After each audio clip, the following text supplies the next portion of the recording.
This episode of Twin Cities Trekkies is brought to you by Anchor. If you haven't heard about Anchor before, let me explain.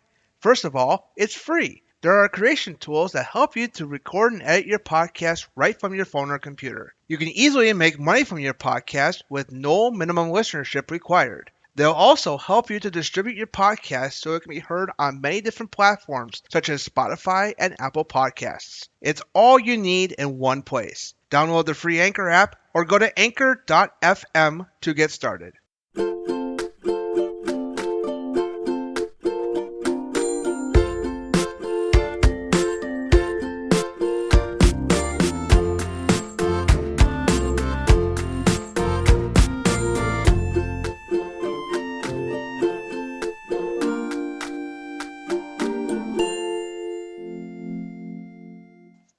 Okay, everyone, welcome to episode 21 of Twin Cities Trekkies. I am Wes, And I'm Kenzie. and today we're talking. This is going to be the first of a multi-episode series about character analyses. So today it's just going to be the prime timeline James T. Kirk. We're not going to talk about the Kelvin Kirk yet. That will be down the line because they're two separate characters, two separate actors too. Yeah, So- and they are even, enough so to be separated because their actual personalities are almost a little varied, but still the same essence, but obviously like different backgrounds and histories, Yes. which is hence the separation. Yes. So, I think the way we're gonna do this is, talk about the character, how we feel about him, that kind of thing, and like go off on like moments of his character and stuff like that, and maybe we could come up with some episodes or movie suggestions, for you to like episodes that really hone in on his character, and stuff like that, and that's pretty much what it is. I would hope that's probably what we're gonna do. So, that's why I was trying to think about how to structure these things. So, like, how we feel about them, that kind of thing, and moments, that kind of thing. Yeah. So, excuse me. So, to get in touch with us, it is simple. Send us an email at tctrekkiespodcast@gmail.com. Feel free to send us an email. We'll gladly read your email. If it's anything you have to say, we can keep it within reason, of course. Granted, if you're a bunch of swearing, I think probably we won't read it. But we could just do a really long bleep session of yeah, just if you reading want, and be like, very nice. like, you effing, Exactly. yeah, it'd be like, oh gosh, I'm not encouraging that, folks. I'm not encouraging that. I mean, granted, it would be funny because I would just be giggling the whole time. Yeah. Because my mother says I can't say the F bomb without giggling. It's kind of weird like that. That's like it's really weird. But definitely send us an email with any episode suggestions or feedback or stuff like that. Same thing you could do for Facebook posts or Instagram posts. Handle us TC Trekkies Pod. Feel free to comment on the Instagram posts or on the Facebook post as well. You can also comment on the YouTube channel as well. When the episode drops on YouTube, there's a comment section. Just you can leave a comment there. Granted, we could read it there too. But definitely, but to also send us a voice message, we're glad to hear your lovely voice. We've done it. Someone has done it before, so it's pretty simple to do. Go to anchor.fm/Twin Cities Trekkies. Click on that little message button. Excuse me, and leave us a voice message. I think there's like not a time limit on it, so if you have a lot of things to say, that's perfectly fine. It. I mean, granted, it probably would be enough. Time to dissect it. It'd be Yeah, fun. yeah, exactly. So, yeah, it's like anything you want to say and all stuff like that. So, but just keep in mind that any feedback you do leave, verbal or written, excuse me, may be featured in a future episode of Twin Cities Trekkies.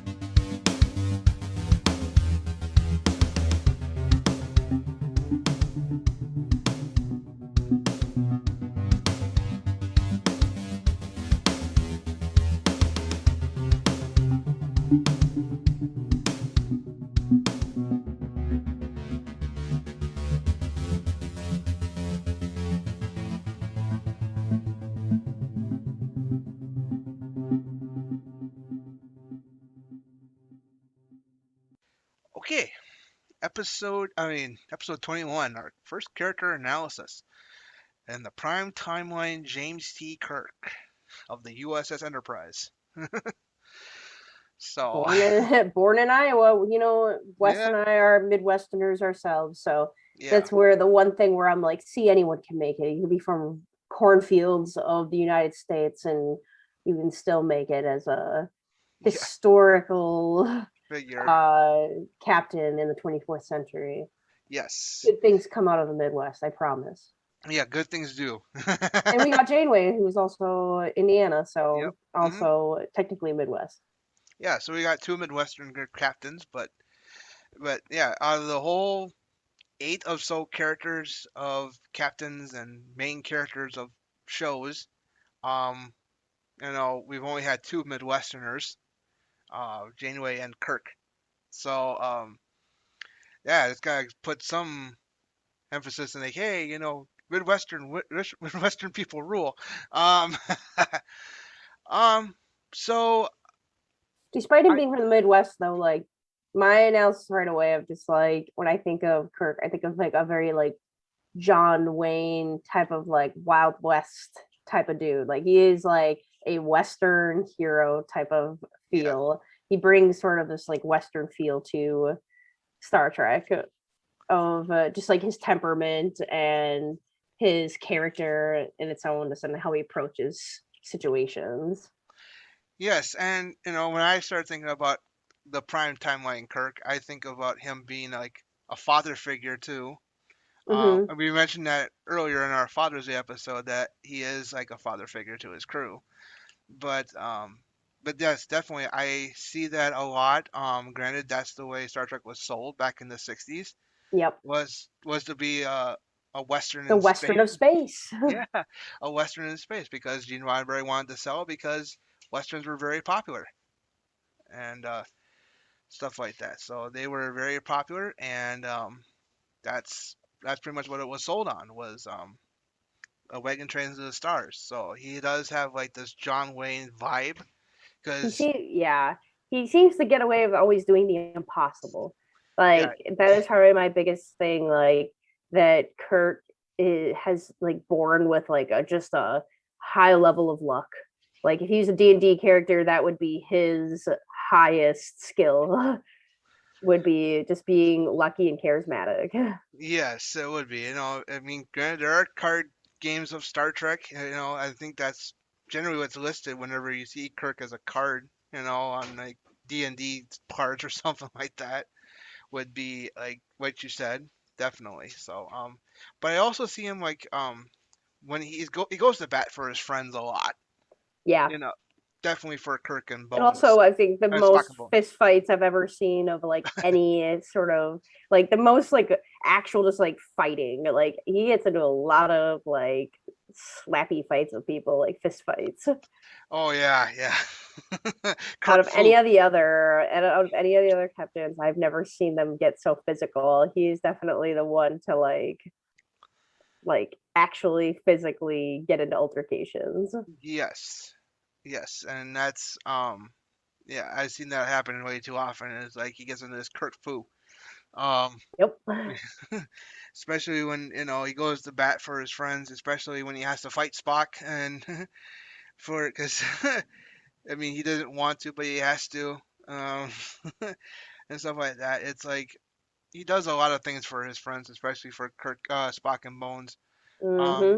it's more for them, not necessarily for others, the other people like Sulu and Chekhov and Yeah. Scotty and Uhura. But but definitely, he does go to bat for everybody eventually. Yeah. So He is very loyal to his crew. yeah, he's very very loyal. That's always a good thing, like a dog. Loyal like a dog. Like here, boy, here, boy. Um, uh, yeah, but when He's it also comes, good at like calling blood. Like he could just be like a gambler too. Like Kirk gives me some vibes. Like he'd be really good at like poker. He knows how to like call it when somebody's bluffing. He seems to know like when to keep going with something or to let it go. Like he knows when to gamble and when to not gamble. Yes. Yeah. He does more gambling than he does not. Yes, But which that's part of like his big. I feel like looking at his character overall, like that mix of him being just a big adventurer, like a natural born adventurer. He definitely, uses a little bit of that gambling thing, and he comes off as kind of reckless. Like yeah, I'd say for sure. yeah, he does a lot more gambling than he does not, especially when it comes to like um, I'm thinking like the episode of the Corbin maneuver where he has to like he's gambling on like a fake device that the Enterprise has just to scare them. Yeah, And it doesn't really happen. I mean, granted, it doesn't really occur. He just gambles and he gambles correctly. Uh, but yeah, with Baylock and stuff like that. So definitely like those episodes and stuff like that. He gambles, but the gamble pays off, and stuff like that. And it's just like it's a wonderful. I mean, you feel good about it too when you're watching it.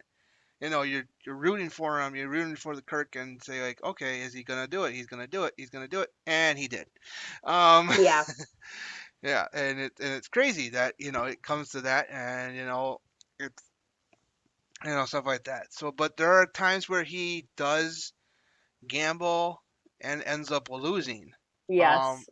and Very reckless sometimes. yep, he More, can be. he seems to spend less time thinking about decisions. Like he's definitely like, I need this, I want it done. I don't care like what the consequences are. Let's just do it.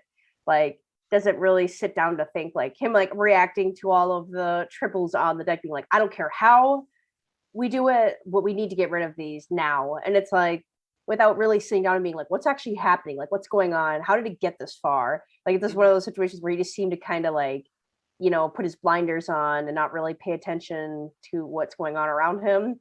And now there are like thousands of triples all over. And it's like, and his only reaction to it is like, I don't care how you do it, get him off this ship. And it's like, but we could have totally prevented this if we would have caught it earlier. Like, and we could have, talked about this a little bit more. It would have tied things together, or like let on a lot earlier what was happening.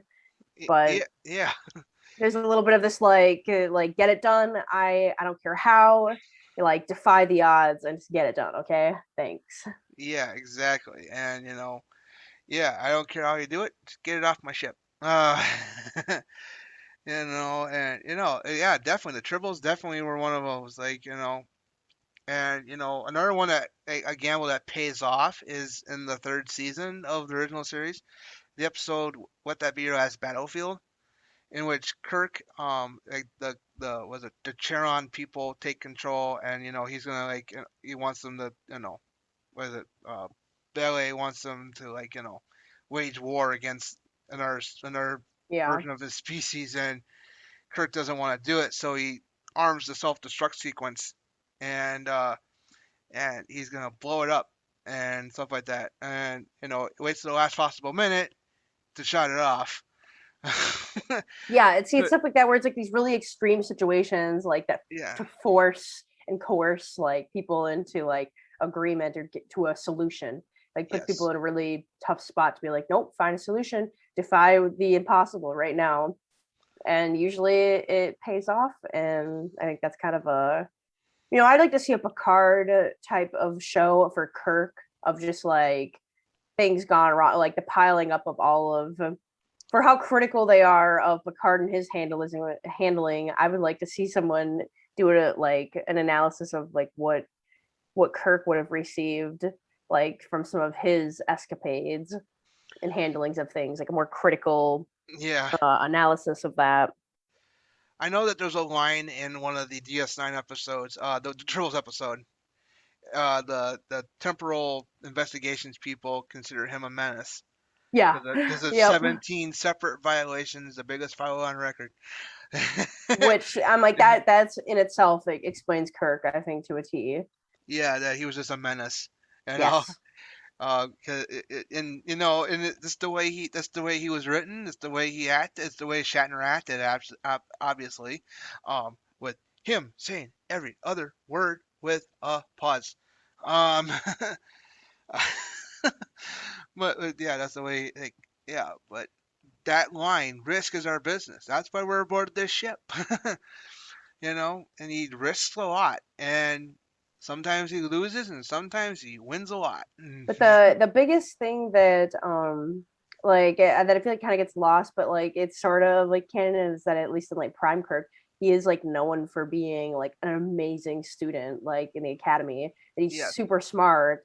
But it's like it doesn't really. I mean, he obviously is smart, but it's not like they don't really like play on that intellectualism. Like that's not where his ego is at. Like being that he thinks he's like really smart, he just plays off of like action and adventure more than anything. But it's like kind of funny to see that perception of like Gary Mitchell saying that he's like a stack of book with legs, like being super, like being a very smart academic student, Yeah. and that's just not like how I picture him. But it is like it is him, but it's you focus more on the fact that he's an adventurer. Like you forget that he managed to solve the Kobayashi Maru, which is like a completely impossible thing, but he knows the odds and he figures it out and does the impossible.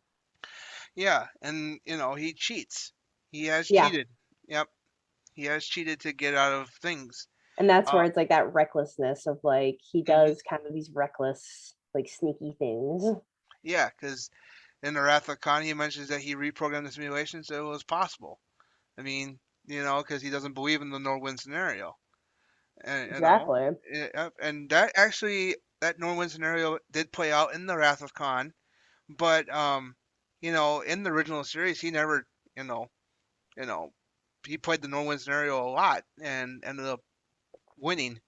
So, like with the Corbomite maneuver or stuff like that, or even with the Doomsday Machine too. Set that the constellation on destruction so they can destroy the planet killer. So and stuff like that. That was a bold move on his part. Granted he got rescued at the last second, but like that was a pretty big gamble too. Trying to destroy the planet killer with another starship. So, but that's another gamble too that he made it happen. Or setting the self-destruct sequence in the original series and coercing Yeah. people to relinquish control. Yep. Yeah, but there are times where he has gambled and lost. Um, you know, uh, that would be in the movies, definitely in that trilogy with the Genesis planet. With Wrath of Khan, Search for Spock, Voyage Home. You know, Yeah. especially in Search for Spock. He sacrificed everything. He sacrifices Hmm. everything for Spock. And even his career, his ship, and his son. I mean, his son is unfortunately killed, but and it affects him. You know, it really does affect him. From that point on. You know, um, he has an intense hatred of Klingons because of that, because because they murdered his son. So, and it's only when Star Trek Six when he reconciles it and goes like, oh, he had to realize, someone had to die before someone. He was how realized how prejudiced he was. Um, Hmm. yep, and I mean, he had to wait for Chancellor Gorkon to die before he had to realize that he was so prejudiced against the Klingons. Because in six, when Spock sends him on that mission, to bring the overtures of peace to the Klingon Empire, Yeah. Kirk is like, no, I hate them. Why'd you let me do this? Yeah. Kind of This is feeling, important to your your growth. Yeah, exactly. And But yeah, I I feel like that a lot of people tend to reduce Kirk to kind of like his Wrath of Khan, self, which mhm, that's like not to say that that's like I wouldn't say that overarchingly he's like reckless or anything, but it is like he is a calculated risk person based off of his like knowledge and his ability to like with like put his friendship on the line yeah, with put his friends first in situations like his loyalty mixed with his knowledge. I feel like tends to put him in this like willing to play risky moves, but it's always calculated. Like it's yeah, something that he thinks about and he seems to always know the odds. So I feel like that's my biggest thing with her because he's pretty good at really quickly. delineating what the best path forward is and going with it and not really, you know, sitting on it for too long. Yes, and I completely agree with you, Kenzie, on that. Yes, I don't understand why people revert him back to the way he was in the Wrath of Khan, Yeah. because if you see Wrath of Khan but don't watch the rest of the movies, you don't see him growing. Especially during the search for Spock, he sacrifices his career, his the Enterprise. He did destroy the Enterprise to you know prevent it from falling into the hands of the Klingons, but stuff like that. He sacrificed pretty much everything to save Spock and stuff like that. And then, you know, and then in the voyage home, he gets everything redeemed because they travel back in time to save the Earth of the present day, of their present day. And it's like let's do something good. We can potentially do this, and then we're all exonerated. And from what we did, because it was Yeah. nine charges he had against him. Mhm. At one, it was because I think that's what the Federation president said in that scene in the council chamber was like nine separate violations. Yeah, and that's Um, like where the social stigma around his character. I mean, but he is still pretty historic. Like the fact that like people in the future learn about him as like a necessary lesson in like, hey, here's an important person in Starfleet history, tells us that even though he was a menace, he was a good menace. yes, he was. Yes, he was, and and it's like he grew in the Undiscovered Country too, which I know you haven't seen, which I know I've been spoiling the movie, which I realize I've been spoiling the movie. But going back to that, Someday I'll watch it. yeah, yeah, I know we'll have to watch it because I would like to do an episode this year talking about the 30th anniversary, Yeah, good, about towards December. But definitely, he grew a lot in that movie, number six. I mean, because prior to that, he was very, very hateful towards Klingons and stuff like that. I mean, he's called them bastards uh, more than once. And I think in both three and five, the Final Frontier, um, called them Klingon bastards. Um, but but it just takes until one of the Klingon, like a prominent figure in the Klingons, dies to realize how prejudiced he is. Because prior to that, he's like, "What the heck? Why did you send me on this mission? I hate them." yeah, And it's like, and because he's never forgiven them for the death of his son, and and and it only takes until Gorkon dies, and it only takes until like his comments being read at the tribunal to realize that okay, maybe I was wrong. Um, which that's important growth to see. yes, and it's kind of at the end of it, and at the end of the movie, where at Camp Kittimer, where as a Boer and Kirk have a conversation, people are very frightened of change, Yep, which was prominent in 1991 when the Undiscovered Country first was released, because the Cold War was pretty much over, Soviet Union dissolved and stuff like that, and it was a changed world. It changed in Star Trek too, and the Klingon Empire became more of a friend rather than an enemy by that point. So, because it was kind of like their version of trying to say, okay, the Klingons and Next Generation are allies. How do we get there? So that's pretty much what Star Trek six is. It's like Klingons and Federation are enemies in the original series, but they're yep, allies in the Next Generation. How do we get there?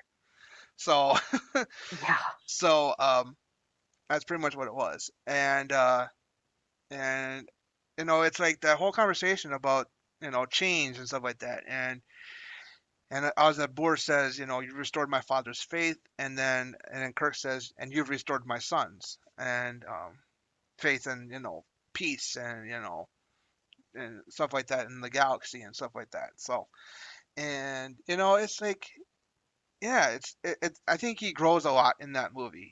To this man who is very prejudiced, to a mhm, man who has realized his mistake, his mistakes and is learning from it. So uh, I think that's a fantastic way to grow in one movie, you know, especially the last one. It had to be the last one, but Yeah, still still important to see. yep. And then in Generations, he's kind of like back to the way he was. Not necessarily like a prejudiced, hating Klingon person, but back to the way he was in the original series, where he was like a swashbuckler, um, swashbuckling action hero. um, Yeah, that's yeah. a it is definitely like I feel like they during like movies they really tried to play into like stereotyping and kind of boxing in Kirk to a really specific type of character, which I think like the show actually does him justice of like making him a complex character and early on like kind of showing his growth. But once they started, having like TNG going, and then you have Kirk esque things like still coming out, they start kind of trying to show like a really big difference between Picard and Kirk, and it starts turning into this like look at this like womanizer gambler esque like like reckless captain here, and then look at this super philosophical and polite captain for Next Generation. Look how different they are, but it's like they're both really complex. That's the whole point of like Hmm. why they're captains in the first place, because they have a lot of complexities that play into them being a good captain. Yep, and definitely, yeah, like in the Next Generation era, they classify the Kirk era as like a bunch of reckless people. Um, Yeah. And I feel especially, like them trying really hard to like contrast those two is what gives for like, or like why so many people have like that view of Kirk now. yeah, and and it's like it's interesting to see how they classify that era, especially in the episode of Voyager when the episode flashback when Janeway and Tuvok go back to the days of the Excelsior and stuff like that, with Tuvok being on the ship and talking about that era of of Starfleet officers. She goes, of course, a whole bunch of them would be booted out of Starfleet today. Um, you know, and sometimes I think with those kind of with that era of with the Kirk era, it's like the Wild West, and it was, and it's and it's like um, yeah, it's like the recklessness was probably the best thing they could do given the circumstances. Uh, but you know, it's like Kirk realizes when he's reckless, you know. But I just wanted to mention that Kelvin Kirk is not doesn't realize it. But that's another story. Another Yep. episode. Yep. Yep. But Well, that'll be cool to jump into that now. yeah, And talk about that Kirk's recklessness.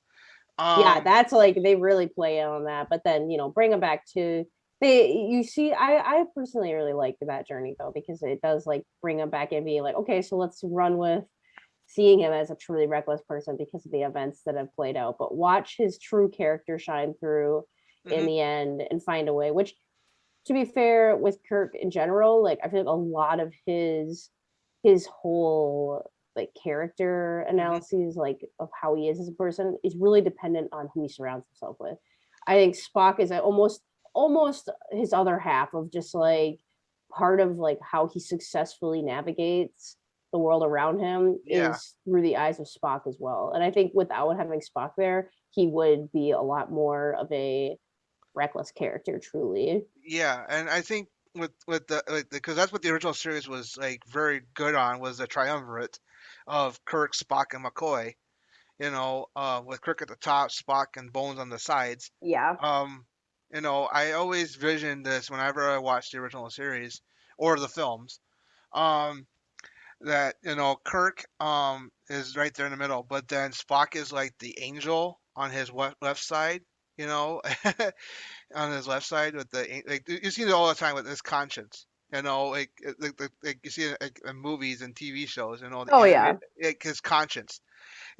Whereas Spock is like the angel and do the good things and stuff like that. Whereas McCoy can be somewhat like the devil and Punch him. punch him or do whatever you need Kick to his do. Or butt. He's like literally the one yelling, being like, "I'm not putting up with this. You take care of it. Like, do it." Like, yeah, yes, yeah, definitely. So that's what I think is more like what Kirk, Spock, and McCoy are. Like with Kirk being the main character, but then Kirk and Spock and Bones are his conscience. yeah. Yeah, and it works brilliantly. It's just Yes. I was gonna say, like, the reason why I really like Kirk as a captain is not only just like his own like innate ability to like know the odds, is that he has like his own little kind of cabinet of like an advisory board of like his best friends who yeah, balance him out and keep him in check, which I feel like is super important as a captain to have sort of people that you can count on to run things by, to be like, is this a good decision? Can you help me make sure I make the right decision? You're yes, not going to be scared. You're going to trust what I do, right? And if you don't, you'll call me out, which that was the important part. Is anything he did that was actually too risky, like they would get called out on, you know? yes, yes, and and it was. That's pretty much what it did. That's why it worked so well was because that's how he did it. He relied on Kirk and Spock and Bones a lot. To like, am I doing the right thing? Am I doing the right thing, Bones? Am I doing the right thing, Spock? And and most of the time they was like, yeah, you are, but and it's like stuff like that. So that was a testament to what the show was always about. It's always about the characters and the stories. And the stories and the characters they inhabit. That's all. um, Everything else pushed to the side. So that's how I feel about Kirk. So I have a few recommendations for you listeners out there that I think could be beneficial to you thinking about the traits that we've mentioned. First I'm gonna bring up the second pilot, Where No Man Has Gone Before, mainly because of the conflict he has about Gary Mitchell. Yeah. Yeah, because he's like he turned into this godlike figure. What do I do? Do I just leave him stranded there, or do I kill Yep. him, or stuff like that? Pretty intense situation to be put into. Yep, yeah, definitely. Another one I have a mention of is Covenant Maneuver. Where he gambles with Baylock to like with this whole thing. It's a really great episode to like see like his gambling and paying off, you know, and stuff like that. And then I don't know what else. The Doomsday Machine definitely. Um, yeah, definitely with that. Oh, I forgot to mention about one aspect of his character. When he realizes something is not right, he'll point it out. Yep. Um, the episode Mirror Mirror brings to mind. Because when he gets transported to this alternate universe in which the Federation doesn't exist and it's an empire, and he sees a bunch of brutality and destruction. He sees it and he goes like, This isn't what it's supposed to be." No. And the only way he knows, he tries to convince the goateed Spock to lead a revolution. Pretty much. Um, it's like change things for the better. In your universe and stuff like that. So Mirror Mirror, especially for the ending. About talking to this mirror version of Spock and stuff like that, and trying to um, make the goatee Spock's universe better for everybody by doing that and making the Empire benevolent instead of an empire of evil. Yeah. So and stuff like that. And Doomsday Machine definitely with the gambling of blowing up the constellation to destroy the planet killer. That's a pretty Mm-hmm. gambling move.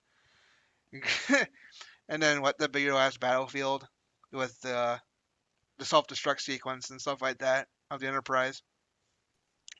And then These are all I good su- recommendations. yep, and then I suggest 2 through 6 of the movies, and Wrath of Khan all the way through Undiscovered Country, because even though 5 has a lot of problems, it still um it still has a very great character moments for Kirk. You know, trying to first of all be adventurous, by climbing up El Capitan. I mean, that's actually on my bucket list actually to go see El Capitan at Yosemite National Park in California. Oh Um, yeah, that sweet. that because I would have to see El Capitan. But and then falling obviously because of Spock, but but I mean I enjoy Final Frontier, but it's just like you know and then Kirk and Bones and Spock is pretty much celebrated in that whole movie. That the triumvirate is very very prominent in that movie, more so than any other movie. Because it's just the three of them confronting that godlike character with Cybok and stuff like that. And 5, yes, it does have problems, but it does have a lot of good character moments for Kirk, and stuff like that. Trying to resist Cybok, but then at the same time trying to, be a brother, so to speak, to Spock and Bones. I mean, there's dialogue to that effect in the end. He said, "I lost a brother once, but I was happy to get him back." And he Mm-hmm. because he mentioned because he did lose his flesh and blood brother in an episode of the original series, Yep. but then he gained a brother when in Spock, you know, and stuff like that. So it's like, yeah, and it's got a lot of good character moments for Kirk, and especially for Spock and Bones too, and that whole movie. And granted, 5 has a lot of problems, but that's very well celebrated. So that's why I suggest 2 through 6. TMP has a lot of problems. I know. One, Yeah. I don't want to. There is hardly any character moments in that movie for Kirk, hardly any for anybody, because it's 2001, so in Star 2001 Star Trek style. So, and I have a lot of problems with the motion picture. So, I mean, I A generally don't slow like. motion picture. Yes, yes. So, it's. I mean, there's no character moments for any of the characters. It's just the ship. The Enterprise is the main star. Um, so that's why I say 2 through 6. I mean, granted, the way Kirk dies in Generations is kind of weak, but he did do a heroic thing. He did go back to the way he was, which is a heroic character. But he sacrificed his life to save people he didn't even know. So yeah, so that's my recommendations. Do you have any recommendations, Kenzie? I mean, I just think that people should just try to watch more of the episodes of the original series and not focus so much on the movies. Like the movies are nice too, but I feel like just watching a few of the episodes like, from the original series, just watching how those play out gives you a better sense of like the dynamic of like what his day-to-day life was and how he's perceived by his crew. They start trying to like go get a little gung ho with his character and kind of categorizing him in the movies a bit into this reckless person. And so I'd say to focus on the series, like actually episodic Kirk. Fair enough.